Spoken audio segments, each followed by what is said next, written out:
নমস্কার বন্ধুরা, তানভীর ভিলেজ ফুডে সবাইকে স্বাগত। সবাই ভালো আছো? আমিও ভালো আছি। আর আজকে আমি একটা রেসিপি শেয়ার করছি। রেসিপিটা হলো ভেন্ডি পোস্ত, মানে ঢ্যাঁড়স পোস্ত বানাচ্ছি আমি। আর কি কি দিচ্ছি না দিচ্ছি সেটাও আপনারা দেখুন, আর আমি কেমন করে বানাচ্ছি সেটাও দেখুন। দেখুন এখানে আমি ভেন্ডিগুলো নিয়েছি। ভেন্ডিটা আমি ধুয়ে নিয়েছি এখানে জলেতে দিয়ে। তাহলে ভেন্ডি ধোয়ার আর কেটে নেওয়ার পর ধুলে ভেন্ডিটা হড়হড় করবে আর তাড়াতাড়ি ভাজা হবে না। এই জন্য আমি আগে ধুয়ে নিচ্ছি, ভেন্ডিগুলো ধুয়ে কেটে নিচ্ছি। ভেন্ডিগুলো আমি একটু বড় করে কাটছি, খুব ছোট ছোট করে ভেন্ডি কাটছি না।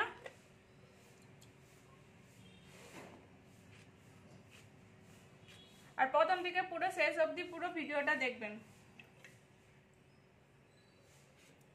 এই দেখুন এরকম করে আমি ভেন্ডিগুলো কেটে নিচ্ছি।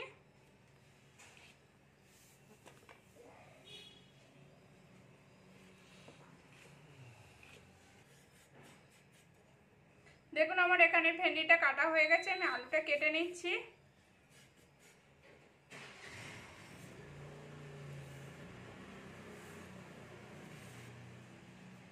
এই দেখুন আলুটা এরকম করে কেটেছি, খুব মোটাও কাটছি না, খুব পাতলাও কাটছি না, এরকম মোটা সাইজের করে কাটছি।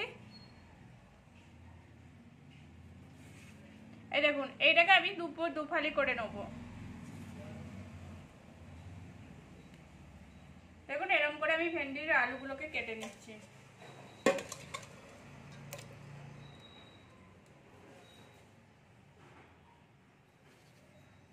এই দেখুন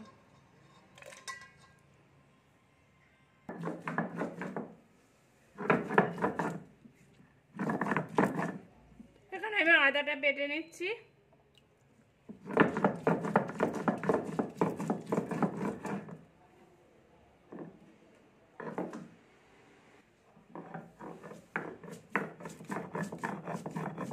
এখানে আমি পোস্তটাকেও বেটে নিচ্ছি।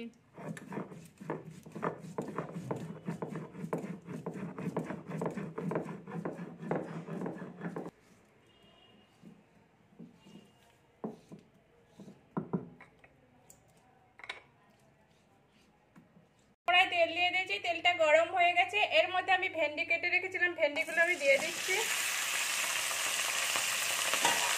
ভেন্ডিগুলোকে আমি একটু ভেজে নেবো। আর এই ভেন্ডির মধ্যে একটু নুন দিয়ে দিচ্ছি।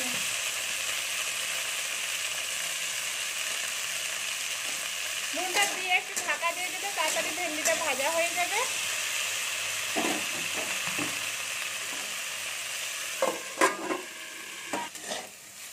দেখুন আমার ভেন্ডিগুলো ভাজা হয়ে গেছে, আমি ভেন্ডিগুলো তুলে নিচ্ছি।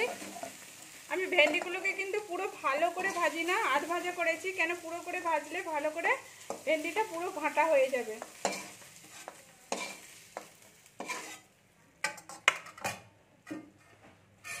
কড়াতে আমি একটু তেল দিয়ে দিচ্ছি। কড়া আগে থেকে গরম আছে, মানে তেলটাও গরম হয়ে গেছে। এর মধ্যে আমি আলুগুলো দিয়ে দিচ্ছি। আমি আলুগুলোকে একটু ভেজে নেব।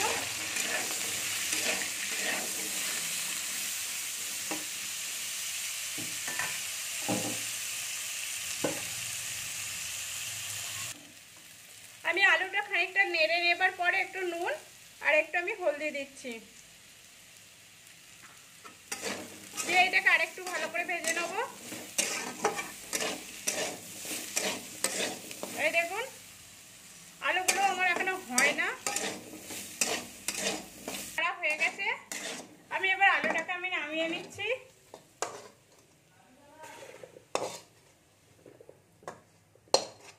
এই দেখুন আলুটা আমি নামিয়ে নিয়েছি। দেখুন এখানে তেল গরম হয়ে গেছে। এর মধ্যে আমি তেজপাতা দিয়ে দিচ্ছি, দুটো কাঁচা লঙ্কাকে ভেঙে দিয়ে দিচ্ছি, আর এখানে পাঁচফোড়ন দিচ্ছি আমি। এটাকে আমি একটু ভেজে নেব।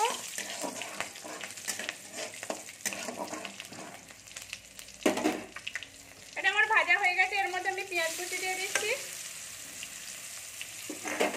পেঁয়াজটাকে আমি একটু ভাজতে থাকবো।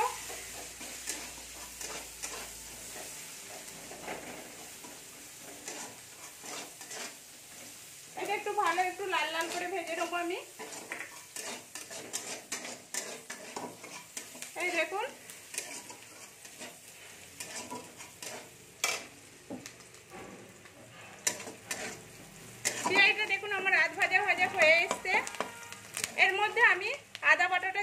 দিচ্ছি। আদাটাকেও আমি ভাজতে থাকবো।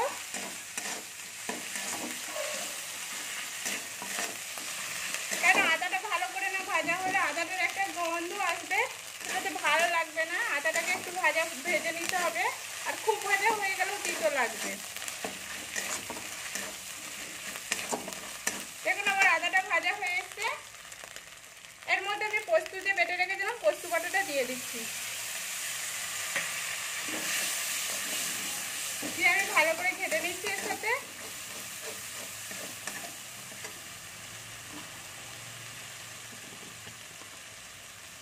এর মধ্যে আমি 1 চামচ হলদি দিচ্ছি, আর 1 চামচের বেশি একটু লঙ্কা গুঁড়ো দিচ্ছি আমি, মানে 1.5 চামচের মতো আমি লঙ্কা গুঁড়ো দিচ্ছি। দিয়ে এটাকে ভালো করে কষে নেবো আমি। আর এর মধ্যে আমি একটু জল দিয়ে দিচ্ছি, বাটিটা যে পোস্ত বেটেছিলাম সেই বাটিটা ধুয়ে একটু জল দিয়ে দিচ্ছি আমি। দিয়ে আমি এটাকে একটু ভালো করে কষতে থাকবো, কারণ পোস্তটা একটু ভাজা হবে আর পেঁয়াজ আদাটাও একটু ভাজা হবে ভালো করে সব কিছু। আর এর মধ্যে আমি কোনো ধনে গুঁড়ো দিচ্ছি না, কোনো জিরে গুঁড়ো দিচ্ছি না, কেন পোস্ত দিয়ে রান্না করলে জিরে গুঁড়ো ধনে গুঁড়ো দেওয়ার প্রয়োজন হয় না। আর এখানে টমেটো কুচিগুলো দিয়ে দিচ্ছি, আর একটু নুন দিয়ে দেবো আমি, যাতে টমেটোটা তাড়াতাড়ি গলে যায়। আমি আলু আর ভেন্ডিতে নুন দেওয়া ছিল, সেই জন্য অল্প পরিমাণে নুন দিচ্ছি।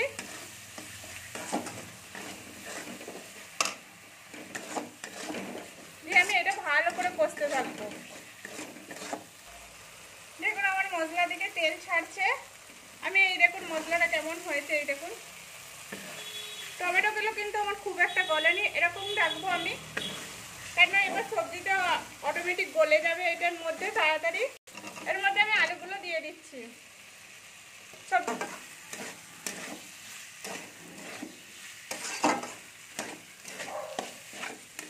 আর এর মধ্যে আমি জল দিয়ে দেবো, আমার কষা হয়ে গেছে আলুটা, আমি জল দিয়ে দিচ্ছি। আমি খুব বেশি জল দেবো না।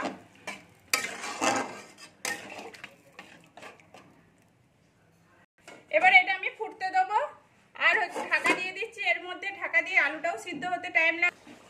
দেখুন আমার সবজিটা কি সুন্দর ফুটছে, আর সবজি থেকে তেলও বেরিয়ে গেছে। এই দেখুন আমি দেখে নিচ্ছি আলুটা হয়েছে কিনা।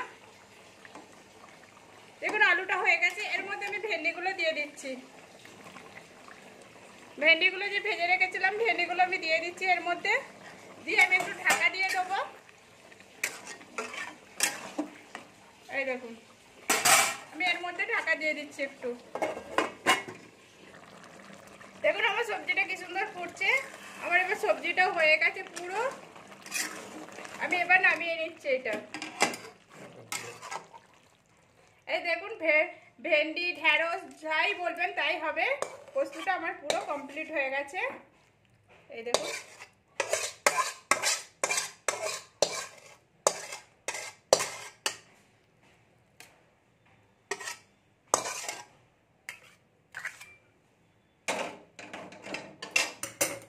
এই দেখুন কত সুন্দর হয়েছে। এর মধ্যে আমি আরেকটা জিনিস দিচ্ছি, দেখুন এবার এখানে সরষের তেল নিয়েছি কাঁচা, ওপর থেকে আমি দিয়ে দিচ্ছি। এই পোস্ততে এই কাঁচা সরষের তেলটা দিলে খুব সুন্দর লাগে খেতে। আপনারা প্লিজ এরকম করে বাড়িতে বানাবেন, গরম গরম আরও সুন্দর লাগে। কেমন হয়েছে সেটাও বলবেন। অনেকে পোস্ত দিয়ে ভেন্ডি দিয়ে ঢেঁড়স দিয়ে পোস্তটা বানাইছে, সেটাও হয়। আমি এরকম করে বানিয়েছি, আপনারাও এরকম করে বাড়িতে বানাবেন। কেমন হয়েছে সেটাও কমেন্ট করে বলবেন। ভালো লাগলে লাইক করবেন, শেয়ার করবেন, সাবস্ক্রাইব করবেন, আর পাশে থাকবেন প্লিজ। আর গরম গরম রুটি আর ভাতের সঙ্গে খুব সুন্দর লাগে খেতে। এই দেখুন, আর এই সরষের তেলটা দিয়ে 10 মিনিট ঢাকা দিয়ে দিবেন। আমিও ঢাকা দিয়ে দিচ্ছি, আপনারাও ঢাকা দিয়ে দিবেন।